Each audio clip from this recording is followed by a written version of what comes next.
सब अच्छा हो जाएगा, कुछ अच्छा नहीं। या आप एक मंत्री मुझे बताइए, नेता मंत्री विधायक बन जाते हैं। बच्चे जिनका भविष्य, तमाम दावे कि हम ये कर दिए, हम वो कर दिए, आसमान में धान बो देंगे, समंदर में 2 बीघा जमीन लिखवा देंगे, तमाम बातें कर डाली थी। और ट्वीट भी किया कि ये कोई स्कूल का एग्जाम नहीं है, तमाम चीज़ें की। लेकिन पेपर लीक हुआ, सरकार को बैकफुट पे जाना पड़ा, पेपर कैंसिल कराना पड़ा। और अब शिक्षा मंत्री से इस पे जवाब देते नहीं बना। जब मीडिया ने सवाल पूछा तो वो सवालों से कतरा कर चले गए। और हम बात कर रहे हैं अलग अलग टीचरों को बुला करके कि वो बच्चों की आवाज़ बातचीत करने के लिए हमारे साथ आप। उत्तर पेपर लीक हुए हैं और किसी भी पार्टी की सरकार हो, सब में पेपर लीक हो रहे हैं, जहां से ये साफ साफ दिखता है कि पेपर लीक में सरकारों की कमाई हो रही है। ये पूरी तरीके से ऑर्गेनाइज वे में क्राइम हो रहा है। आप देखेंगे जब भी कोई पेपर लीक होता है तो एजेंसी कभी ये नहीं कहती अच्छा पेपर लीक हुआ है हम जांच करते नहीं। पहले वो 2-4 दिन आप देखेंगे अड़ी रहेगी, नहीं लीक हुआ ही नहीं है। इनफैक्ट अभी भी कितने सारे आपको देखेंगे पार्टियों के प्रवक्ता ये कहते हुए कि 120 सवाल फंसे हैं। वो तो किसी मॉडल पेपर से सवाल पहले भी लड़ा करते थे, जैसे ये लड़कर आए हैं। तो ये बता रहे हैं कि अभी भी जबकि पेपर रद्द हो चुका है तब भी इनको ये मानने में गुरेज है कि नहीं साहब पेपर लीक हुआ था, जबकि 10, 15, 20 दिन से पेपर सर्कुलेट हो रहा था, सरकार को पता नहीं चल रहा। ये तो फिर बेशर्मी अगर ये नहीं मान रहे हैं, ये नहीं मान रहे। अभी भी सोचिए, आप बताइए, वरना अगर पेपर लीक हुआ तो शिक्षा मंत्री की जिम्मेदारी नहीं थी कि वो आके बोलें कि हाँ साहब गलती हुई है। और अब हम ये दावे के साथ कह रहे हैं कि अब कभी पेपर लीक नहीं हो पाएगा। क्या गारंटी है? बच्चे के मन में तो डर बैठ गया ना। क्या गारंटी है कि आप री एग्जाम कराओगे और ये लीक नहीं होगा? एक भी बार आपने किसी को कहते हुए सुना? नहीं। डीजी इनफैक्ट ये कह रहे हैं अब बच्चों से पैसा नहीं लिया जाएगा। कितना बड़ा एहसान कर रहे हैं, जो ऑलरेडी एनटीए पिछले 5-6 साल में 500 करोड़ के प्रॉफिट पे बैठी है। ये दुर्भाग्य की बात है कि हमारे देश की एग्जाम कराने वाली एजेंसियां, आयोग कमाई के धंधे बना चुके हैं एग्जाम को। आप देखेंगे रेलवे बोर्ड लोगों से 800-800 रुपए वसूल लेता है, 5-5 साल तक वो पैसा वापस नहीं करता है, एग्जाम नहीं कराता है। सेम हाल एसएससी का है, जहां सरकारें दूसरे देशों में एजुकेशन पे, एग्जाम पे सब्सिडियां देती हैं, फ्री कर देती हैं। हम विकसित देशों की बात करते हैं, वहां हम क्या कर रहे हैं? कमाई कर रहे हैं। एनटीए जैसी एजेंसी कमाई कर रही है। तो ये बड़ा दुर्भाग्य है कि जिम्मेदारी यहाँ एक अकेले आप देखेंगे शिक्षा मंत्री की नहीं है कि आज हम नीट का एग्जाम लीक हुआ है तो हम चिल्ला रहे हैं। मीडिया भी इसलिए दिखा रही है, थोड़ी टीआरपी मिल रही है। टीआरपी इसलिए मिल रही है, एक बच्चा जो नीट का पेपर देता है तो नाना नानी, दादा दादी सब घर पे टीवी देखने वाले। आप बताइए, इससे पहले एसएससी की जीडी का पेपर 13-13 लाख में उठाया, किसी ने आवाज नहीं उठाई। इससे पहले एसएससी में कितनी धांधलियां हो रही थी, कोई आवाज नहीं उठा रहा। बहुत कम लोग ऐसे हैं जो आवाज उठा रहे हैं। तो जब तक लोग आवाज उठा के सवाल पूछेंगे नहीं, पहले का एक हमने वो दौर भी देखा है जहां मीडिया का एंकर मुंह में माइक लगा देता था शिक्षा मंत्री की कि या तो इस्तीफा दो, या रेल मंत्री की कि तुम्हारी रेल बार बार ट्रैक से उतर रही है। या आप एक मंत्री मुझे बताइए जिससे अपना विभाग संभल रहा है। वित्त मंत्री से महंगाई नहीं संभल रही, पर्यावरण मिनिस्टर से प्रदूषण ठीक नहीं हो रहा, पानी नकली है, फसाई आप आए दिन सुनते होंगे कि पनीर, अंडा खाने में ये पाया गया, खीरों पे कलर कर दिया गया, सब कुछ नकली हुआ जा रहा है।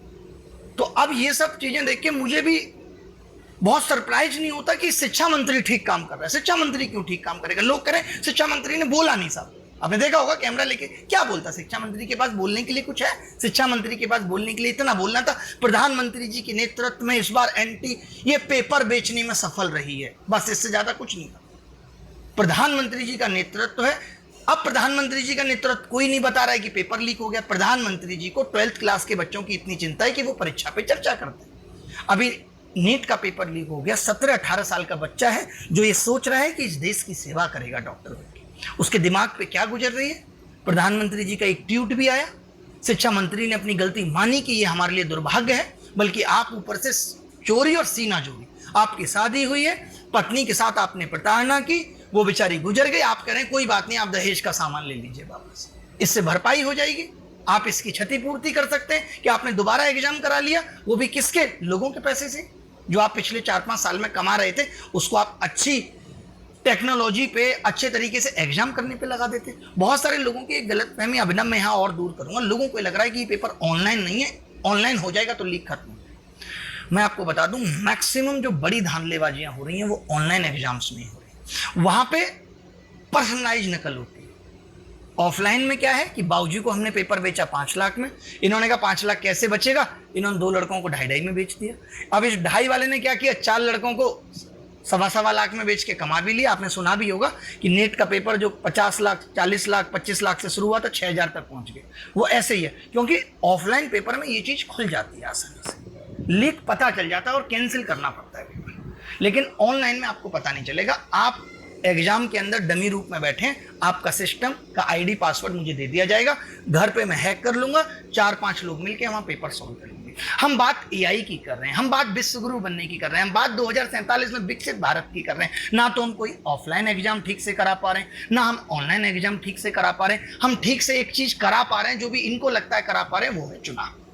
क्योंकि आज की सरकारों का एक ही उद्देश्य रह गया है, चुनाव करा करके हर राज्य में अपनी सरकार स्थापित करना। आप बताइए, बीजेपी वो पार्टी है साहब जिसका मुख्यमंत्री का नाम लीक नहीं हो पाता है कि कौन मुख्यमंत्री होगा, और यहां 120 सवाल लीक हो गए, मैं मान रहा हूं। यानी आपकी मनसा ही नहीं।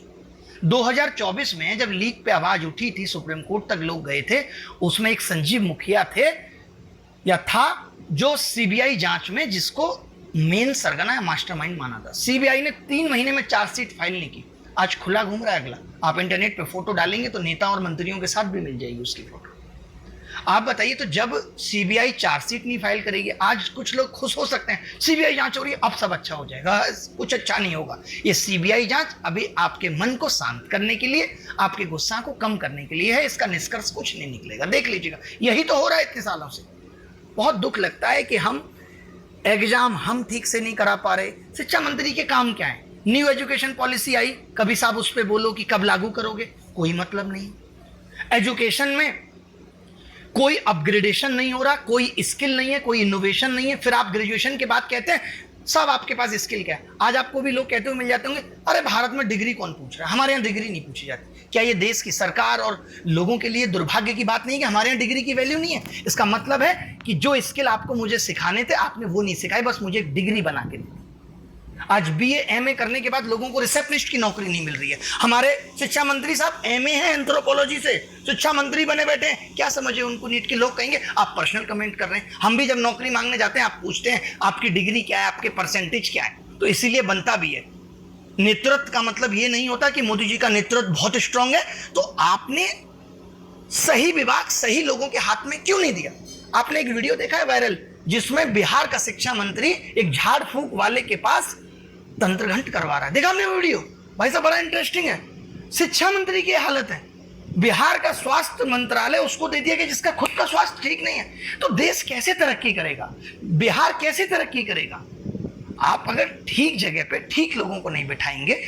आज हमने भी वही किताबें पढ़ी जो हमारे पिताजी पढ़ते थे। ए फॉर एप्पल पढ़ते हुए 30 साल से, तो मैं देख रहा हूं 35 साल से कि ए फॉर एप्पल ही सिखाया जा रहा है, कोई अपडेशन नहीं।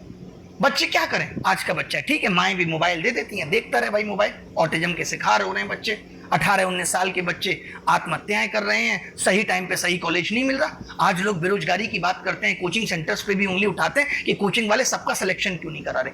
हर साल 2.5 करोड़ बच्चा 12वीं पास करके आ रहा है। कितने बच्चों को अच्छा कॉलेज दे रही है हमारी देश की सरकार है कि भाई इनकी भी नौकरी लग जाएगी। तो पढ़ाई लिखाई का फायदा क्या हो गया?